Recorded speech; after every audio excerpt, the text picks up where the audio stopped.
ಬೆಂಗಳೂರಿನಲ್ಲಿ ನಿನ್ನೆ ತಡರಾತ್ರಿ ಸುರಿದಂತಹ ಧಾರಾಕಾರ ಅಬ್ಬರದ ಮಳೆಯಿಂದಾಗಿ ನಗರದ ನಾನಾ ಕಡೆ ಅವಾಂತರಗಳು ಸೃಷ್ಟಿಯಾಗಿದೆ. ಅದೇ ರೀತಿ ನಗರದ ಬಸವೇಶ್ವರ ನಗರ 3ನೇ ಬ್ಲಾಕ್ 8ನೇ ಮುಖ್ಯ ರಸ್ತೆಯಲ್ಲೂ ಕೂಡ ಬೃಹದಾಕಾರದ ಮರವೊಂದು ಏಕಾಏಕಿ ರಸ್ತೆಗೆ ಉರುಳಿದ ಪರಿಣಾಮ ಈ ಒಂದು ಘಟನೆ ಆಗಿರ್ತಕ್ಕಂಥ. ಈಗ ನೋಡ್ತಾ ಇದ್ದೀರಾ ದೃಶ್ಯಾವಳಿಗಳು. ಇದು ಬಸವೇಶ್ವರ ನಗರ 3ನೇ ಬ್ಲಾಕ್ 8ನೇ ಮುಖ್ಯ ರಸ್ತೆ. ನಿನ್ನೆ ತಡರಾತ್ರಿ ಅಂದ್ರೆ ಬೆಳಗಿನ ಜಾವ 3:30 ಸುಮಾರಿಗೆ ಈ ಒಂದು ಘಟನೆ ಸಂಭವಿಸ್ತಕ್ಕಂಥದ್ದು. ಈ ಒಂದು ಘಟನೆಯ ಪರಿಣಾಮ ರಸ್ತೆ ಬದಿ ನಿಲ್ಲಿಸಿದಂತ 2 ವಾಹನಗಳು ಜಖಮಾಗಿದೆ. ಈಗಾಗಲೇ ಬಿಬಿಎಂಪಿ ಅಥವಾ ಏನು ಸ್ಥಳೀಯ ಪಾಲಿಕೆ ಅರಣ್ಯ ವಿಭಾಗ ಬಂದು ಮರವನ್ನ ತೆರವು ಮಾಡತಕ್ಕಂತ ಕೆಲಸವನ್ನ ಮಾಡ್ತಾನೆ ಇದ್ದಾರೆ. ಸೊ ಮರ ಬಿದ್ದ ಪರಿಣಾಮ ನೀವು ನೋಡ್ತಾ ಇದ್ದೀರಾ, ವಿದ್ಯುತ್ ಕಂಬಕ್ಕೂ ಕೂಡ ಹಾನಿಯಾಗಿದೆ, ತಂತಿಗಳಿಗೂ ಕೂಡ ಹಾನಿಯಾಗಿದೆ. ಸುತ್ತಮುತ್ತ ಇರತಕ್ಕಂತ ನಿವಾಸಿಗಳ ವಿದ್ಯುತ್ ಸಂಪರ್ಕ ಕೂಡ ಸ್ಥಗಿತಗೊಂಡಿರ್ತಕ್ಕಂಥ. ಈಗಾಗಲೇ ಬೆಸ್ಕಾಂ ಸಿಬ್ಬಂದಿ ಸ್ಥಳಕ್ಕೆ ಬಂದು ಅದನ್ನ ಸರಿಪಡ್ತಕ್ಕಂಥ ಕೆಲಸವನ್ನು ಕೂಡ ಮಾಡ್ತಾ ಇದ್ದಾರೆ. ಸೊ ಅದೃಷ್ಟವಶಾತ್ ಯಾವುದೇ ಪ್ರಾಣಾಪಾಯ ಸಂಭವಿಸಿಲ್ಲ.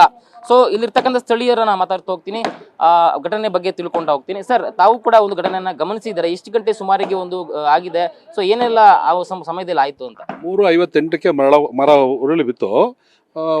ಮರ ಉರುಳಿ ಬಿತ್ತಾ ಇದ್ದಂಗೆ ಬೆಳಿಗ್ಗೆ ವಾಕ್ ಹೋಗ್ಬೇಕಾದ್ರೆ ಯಾರೋ ಹಿಂಗೆ ಶಾಸಕರಿಗೆ ಮೆಸೇಜ್ ಹಾಕಿದ್ದಾರೆ. ಅವರು ಶಾಸಕರು ಇಮಿಡಿಯೇಟು ನಮ್ಗೆ ಹೇಳಿದ್ರು ಹೋಗಿ ನೋಡಿ ಅಂತ.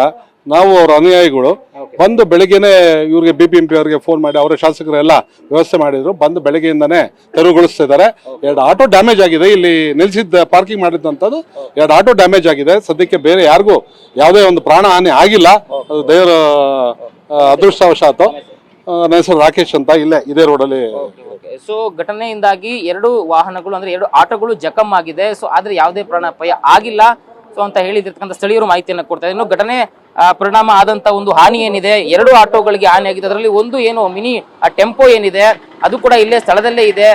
ಒಂದು ಘಟನೆಯ ತೀವ್ರತೆ ನಿಮ್ಗೆ ಅರ್ಥ ಆಗುತ್ತೆ. ಒಂದು ಮರ ಬಿದ್ದಂತ ಸಮಯ, ಸೊ ಮರ ಬಿದ್ದಿದ್ದ ಒಂದು ವಾಹನಕ್ಕೆ ಆದಂತ ಡ್ಯಾಮೇಜ್ ಕೂಡ ನೀವು ಗಮನಿಸ್ತಾ ಇದ್ದೀರಾ. ಸೊ ನಿನ್ನೆ ರಾತ್ರಿ ಅವರು ಒಂದು ಪಾರ್ಕಿಂಗ್ ಅನ್ನ ಮಾಡಿ ಹೋಗಿದ್ರು.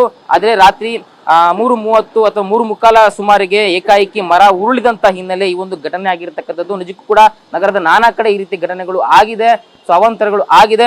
ಇನ್ನು ಈ ಒಂದು ವಾಹನದ ಮಾಲೀಕರು ಕೂಡ ನನ್ನ ಜೊತೆ ಇದ್ದಾರೆ, ಮಾತಾಡ್ತಾ ಹೋಗ್ತೀನಿ. ಸರ್, ಈಗ ತಮ್ಮ ವಾಹನ ಈ ರೀತಿ ಹಾನಿ ಒಳಗಾಗಿದೆ, ಮರ ಬಿದ್ದು ಈ ರೀತಿ ಆಗಿದೆ, ಸೊ ತಮ್ಗೆ ಎಷ್ಟೊತ್ತು ಗೊತ್ತಾಯ್ತು ಅಂತ ಇದೊಂದು ವಿಚಾರ?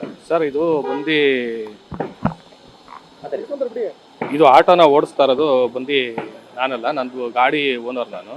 ನಮ್ಮ ಚಿಕ್ಕಪ್ಪನ ಮಗನಿಗೋಸ್ಕರ ಆಟೋ ಕೊಟ್ಟಿದ್ದು. ಅವನು ಓಡಿಸ್ತಾ ಇದ್ದ, ಡೈಲಿ ಬಂದು ಇಲ್ಲಿ ಪಾರ್ಕಿಂಗ್ ಮಾಡ್ತಾ ಇದ್ದ ಏಜೆಂಟಲ್ಲಿ. ಇಲ್ಲಿ ಮುಂದೆ ಈ ಕಡೆ ಸ್ವಲ್ಪ ಮುಂದೆ ಮಾಡ್ತಾ ಇದ್ದ. ಇವತ್ತು ನಿನ್ನೆ ಅಲ್ಲಿ ಇನ್ನೊಂದು ಗಾಡಿ ನಿಂತಿದ್ರಿಂದ ಅಲ್ಲಿ ಆ ಕಡೆ ಪಾರ್ಕಿಂಗ್ ಮಾಡಿದ್ದಾನೆ.